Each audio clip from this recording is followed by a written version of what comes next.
नमस्कार दोस्तों, मेरा नाम नीरज सिंह है और मैं अभी वर्तमान में रक्षा मंत्रालय यानी मिनिस्ट्री ऑफ डिफेंस में as a senior translation officer कार्य कर रहा हूं। आज आपका सेकंड पेपर की परीक्षा थी और मुझे उम्मीद है कि ये परीक्षा अच्छी गई होगी और आपने बहुत ही अच्छा लिखा होगा। मैं खुद दिल्ली के सेंटर पे मौजूद था और मेरी मुलाकात बहुत सारे कैंडिडेट से हुई।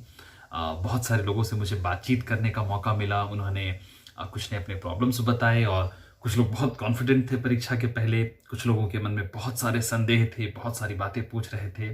ये अक्सर होता है परीक्षा के पहले, इस तरह के डाउट्स लगातार मन में बने रहते हैं। तो खैर, उनसे बात करके मुझे बहुत अच्छा लगा। तो आज मैं आपके लिए सेकंड पेपर का रिव्यू लेकर आया हूं इमीडिएट। तुरंत हम लोग फटाफट जो है रिव्यू देखेंगे कि आखिर क्या था पेपर, कैसा था और पेपर में क्या कमियां थी और क्या टफ था, क्या आसान था। इन सारी चीज़ों पर हम लोग बात करेंगे। तो चलिए शुरू करते हैं। सबसे पहले निबंध पर। तो जैसा कि मैंने आपको पहले लगभग 15 निबंध दिए थे, जिसमें 7-8 मैंने करंट अफेयर्स पर और कुछ जो ट्रेडिशनल एसेज हैं मैंने वो दिया था। और मैं बात करता हूं इंग्लिश एसेज की जो आपकी परीक्षा में आज आई थी, जो पूछा गया था। सबसे पहला censorship and the right to freedom of speech. दूसरा, public health in global pandemic. तीसरा, caste reservation and social justice. चौथा, digital access and digital divide. तो ये 4 इंग्लिश के निबंध पूछे गए थे। इसमें जो सबसे पहला निबंध है, censorship and the right to freedom of speech. अब ये right to freedom of speech, आपको याद है कि मैंने बताया था कि डेमोक्रेसी से संबंधित एक निबंध आ सकता है, क्योंकि अभी हाल ही में चुनाव बीते हैं और बिहार में चुनाव था, बंगाल में चुनाव होना है। तो अधिकांशतः इस माहौल में एक इस तरह की स्पीच पूछी जाती है जहां डेमोक्रेसी, फ्रीडम ऑफ स्पीच और जहां पर लोकतंत्र और लोगों के विचार, आप कितनी बातें कर सकते हैं, इन सब के ऊपर एक निबंध आ सकता है। तो ये पहला निबंध उसी से संबंधित था। और हालांकि आपको जानकारी दे दूं कि आज ही CHSL मतलब common higher secondary level examination जो है, उसका भी मेंस पेपर था। तो उस मेंस पेपर में भी उसके हिंदी में अभिव्यक्ति की आजादी के नाम से इसे पूछा गया था। तो ठीक यही इसे पूछा गया था, अभिव्यक्ति की आजादी। तो एक तरह से इसे रिपीट हुआ है CHSL के मेंस पेपर में और हमारे SSC JST SST के सेकंड पेपर में। दूसरा जो ऐसे आया है, public health in global pandemic. ये सीधे तौर पर आपको पता है कोविड का इफेक्ट था। जैसा कि मैंने आपको बताया था कि कोविड के इफेक्ट पर बहुत सारे निबंध बन सकते हैं, उसमें से एक ये जो पूछा गया एग्जाम में। और मैं आशा करता हूं कि बहुत सारे लोगों ने इसे अटेम्प्ट किया होगा और अच्छा लिखा होगा, क्योंकि ऑलरेडी सब लोग इस पर प्रिपेयर थे और क्योंकि इस समय की सबसे महत्वपूर्ण घटना यही है। तीसरा निबंध जिसके बारे में मैंने जो अपना लास्ट मिनट सजेशन दिया, मैंने उसमें भी इस निबंध के बारे में बात की थी, cast reservation and social justice. यानी कि एक तरीके से इनइक्वालिटी की जो बात थी, यानी कि रिजर्वेशन की बात। तो सीधे तौर पर रिजर्वेशन का ये निबंध आपसे पूछा गया और ये एक ट्रेडिशनल निबंध है जो हमेशा बरकरार रहता है। तो उम्मीद करता हूं कि आपने इसे अटेम्प्ट किया होगा और अच्छा लिखा होगा। चौथा, digital access and digital divide.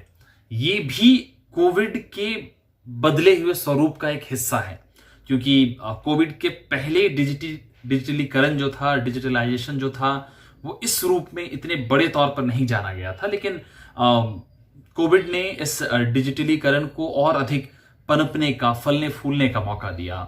Work from home की परंपरा शुरू हुई।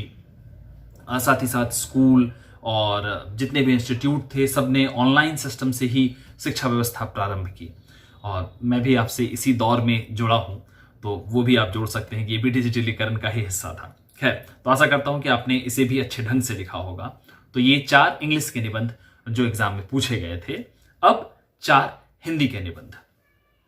तो सबसे पहला निबंध जो पूछा गया था वो था प्रतियोगिता परीक्षाओं का दबाव।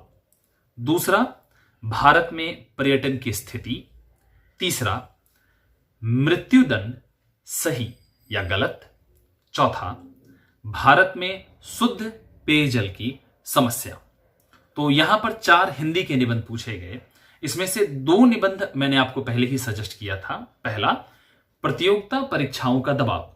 दोस्तों, ये वही निबंध है जो बेरोजगारी, रोजगार और समस्या, छात्र और रोजगार, छात्र और बेरोजगारी जैसे जो निबंध थे, ये उसका ही स्वरूप है। प्रतियोगिता परीक्षाओं का दबाव। तो अगर आपने रोजगार, बेरोजगारी जैसे निबंधों को तैयार किया होगा तो आप इस विषय पर अच्छा लिख पाए होंगे, जिन्होंने इस विषय का चुनाव किया होगा लिखने के लिए।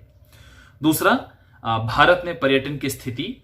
ये एक ट्रेडिशनल निबंध के अंतर्गत आता है और मुझे लगता है कि इस पर बहुत कम लोगों ने अटेम्प्ट भी किया होगा, क्योंकि ये बहुत पारंपरिक निबंध की श्रेणी में भी ठीक ढंग से नहीं आता है, मतलब नहीं पूछा जाता है। तो एक अनयूजुअल निबंध था ये। कई बार 1-2 टॉपिक तो ऐसे बिल्कुल मिलेंगे ही आपको। तीसरा, मृत्युदंड सही या गलत। ये एक बहुत ही पुराना डिस्कशन है जो कुछ वर्षों पहले बहुत ही अधिक गरमाया हुआ था, लेकिन फिर से वापस इसे लाने की कोशिश की गई है और इसे दिया गया है। चौथा निबंध जो आपको पूछा गया था, भारत में शुद्ध पेयजल की समस्या। ये एक बहुत ही current affairs based, traditional based, दोनों का मिश्रण है ये।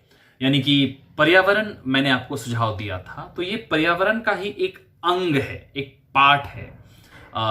जैसे कि पर्यावरण में वायु प्रदूषण और बहुत अलग अलग तरह के प्रदूषण हैं, तो शुद्ध पेयजल की समस्या जो जल पर्यावरण कह सकते हैं उसका पार्ट है। और हाल ही में आपको पता है कि जो त्रासदी हुई है भयंकर तौर पर बादल के फटने से, और जो